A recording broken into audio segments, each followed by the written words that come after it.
Without সংস্কার যদি একটা ইলেকশন হয় দ্রুত সময়ের মধ্যে, তাহলে অল্প সময়ের মধ্যে আবার এই ধরনের কর্তৃত্ববাদী শাসক তৈরি হবে।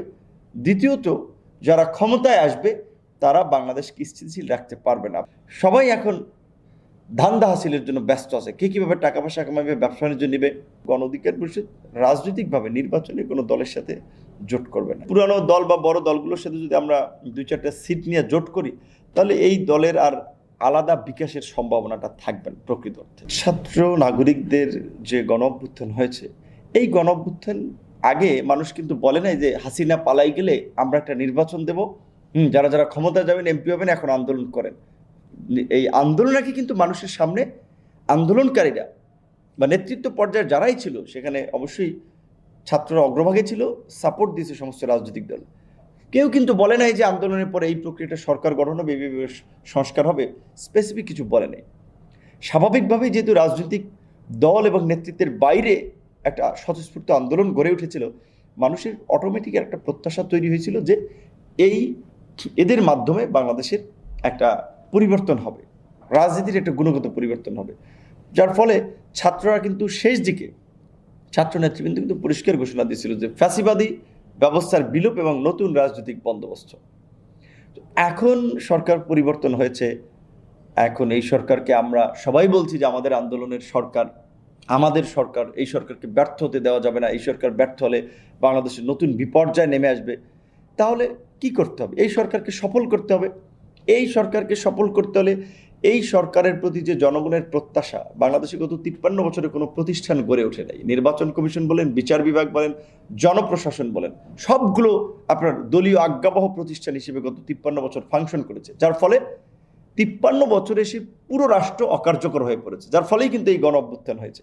তো সেই ক্ষেত্রে আমরা রাষ্ট্র সংস্কারের মাধ্যমে কিছু প্রতিষ্ঠান গড়ে তুলতে চাই। নির্বাচন কমিশন, বিচার বিভাগ, জনপ্রশাসন, এই প্রতিষ্ঠানগুলো গড়ে তুলে আমরা যেভাবে একটা ভারসাম্যপূর্ণ রাজনীতি এবং সংসদ প্রতিষ্ঠা করা যায়, বিশেষ করে আমাদের বিদ্যমান সিস্টেমে অনেকগুলো সংবিধানের ত্রুটির কথা আলোচনা হচ্ছে, সংবিধান পরিবর্তন করা, সংস্কার করা, সংসদে সরকারি দল বিরোধী দলের মধ্যে পাওয়ার ব্যালেন্স করা, রাষ্ট্রপতি প্রধানমন্ত্রীর ক্ষমতার ভারসাম্য আনয়ন করা, এরকমের বেশ কিছু সংস্কার নিয়ে আলোচনা হচ্ছে। এই সংস্কারগুলো করার পরে যদি একটা নির্বাচন হয়, তাহলে বাংলাদেশে ভবিষ্যতে আর স্বৈরাচার তৈরি হবে না। বাট উইদাউট সংস্কার যদি একটা ইলেকশন হয় দ্রুত সময়ের মধ্যে, তাহলে অল্প সময়ের মধ্যে আবার এই ধরনের কর্তৃত্ববাদী শাসক তৈরি হবে। দ্বিতীয়ত, যারা ক্ষমতায় আসবে তারা বাংলাদেশকে স্থিতিশীল রাখতে পারবে না। আপনি লক্ষ্য করছেন যে এই ইন্টারিম গভর্নমেন্টের প্রতি সকল রাজনৈতিক দলগুলোর সমর্থন আছে, তাও তারা কিন্তু রাষ্ট্র পরিচালনায় সামলাতে হিমশিম খাচ্ছে। ইলেকটেড গভর্নমেন্ট আসলে তো 2-1টা রাজনৈতিক দল সমর্থিত আসবে, এবং রাজনৈতিক দলের নেতাদের যে চরিত্র আমরা গত কয়েক বছরে দেখেছি, সবাই এখন ধান্দা হাসিলের জন্য ব্যস্ত আছে, কে কীভাবে টাকা পয়সা কামাবে, ব্যবসা বাণিজ্য নেবে। কাজে এই রাজনৈতিক দল দ্রুত সময়ের মধ্যে চলে আসলে এই প্রতিযোগিতাটা শুরু হয়ে যাবে, যার ফলে ওই দুর্নীতি, দুঃশাসন, এগুলো আবার কিন্তু বাড়তেই থাকবে। সবচেয়ে ভালো হয় এই সরকার যদি আন্দোলনকারী অংশীজনদেরকে নিয়ে 2 বছরের জন্য একটা জাতীয় সরকার করতে পারে। সেটা সরকার করবে কিনা সেটা সরকারের বিষয়। তবে আমি মনে করি আন্দোলনের একজন স্টেক হোল্ডার হিসেবে আমরা তো বিএনপি, জামাত সহ 42টি রাজনৈতিক দল যুগপৎ আন্দোলন করেছিলাম। কাজে আমাদের কিন্তু বলা চলে একটা সখ্যতা, হৃদ্যতা, একটা জোট আগে তৈরি হয়েছে। কিন্তু তারপরেও আমি বলছি যে সেই জোটেরও কেউ কেউ দ্রুত ইলেকশন চাচ্ছে, কিন্তু আমরা সেটার পক্ষে না। আমরা মনে করি এই সংস্কারের পরেই একটা নির্বাচন দেওয়া উচিত, এবং এই সংস্কারের জন্য আমাদের সবাইকে ধৈর্য ধরা উচিত। এই সংস্কারগুলো যদি এই সরকার না করতে পারে, কোনো সরকার পারবে না। 53 বছর হয় নাই, সামনেও হবে না। সেক্ষেত্রে আমার সকলের প্রতি অনুরোধ থাকবে, আগামীর একটা সহনশীল, সম্প্রীতির, ভারসাম্যপূর্ণ বাংলাদেশ বিনির্মাণ করার জন্য দলমত নির্বিশেষে এই সরকারকে আমাদের 2 বছরের জন্য সমর্থন করা উচিত, এবং এই সরকারের সাথে থেকে এই সরকারকে সহযোগিতা করে এই সংস্কারগুলো বাস্তবায়ন করা দরকার। এই গণ অভ্যুত্থান পরবর্তীতে মানুষের কিন্তু গোটা সমাজ, রাষ্ট্র এবং রাজনীতি নিয়ে একটা ব্যাপক ধরনের আকাঙ্ক্ষা তৈরি হয়েছে। মানুষ মনে করছে যে পুরানো রাজনৈতিক দলগুলোর যে কাঠামো এবং নেতৃত্ব, তাতে পুরানোদের দিয়ে পরিবর্তনটা হবে না, বা নতুন আকাঙ্ক্ষা, এই যে জেনজির যে আন্দোলন, সেই চিন্তার সাথে পুরানো অ্যানালগ রাজনীতিবিদের এবং রাজনীতির বিস্তর পার্থক্য। সেক্ষেত্রে আমরা ভাগ্যবান যে বাংলাদেশের এই গত এই ফ্যাসিবাদের প্রতিকূল সময়ে 7-8 বছরে গণ অধিকার পরিষদের মতো একটা দল আমরা তৈরি হতে পেরেছি, এবং আমাদের উত্থানটা তো সবাই জানে যে ছাত্র আন্দোলন এবং ছাত্রদের মধ্য দিয়েই। 2018 সালে আমরা কোটা সংস্কার আন্দোলন শুরু করেছিলাম, যেই পাটাতনকে ব্যবহার করে বা যেই পাটাতনের উপরে দাঁড়িয়ে আজকের গণ অভ্যুত্থান।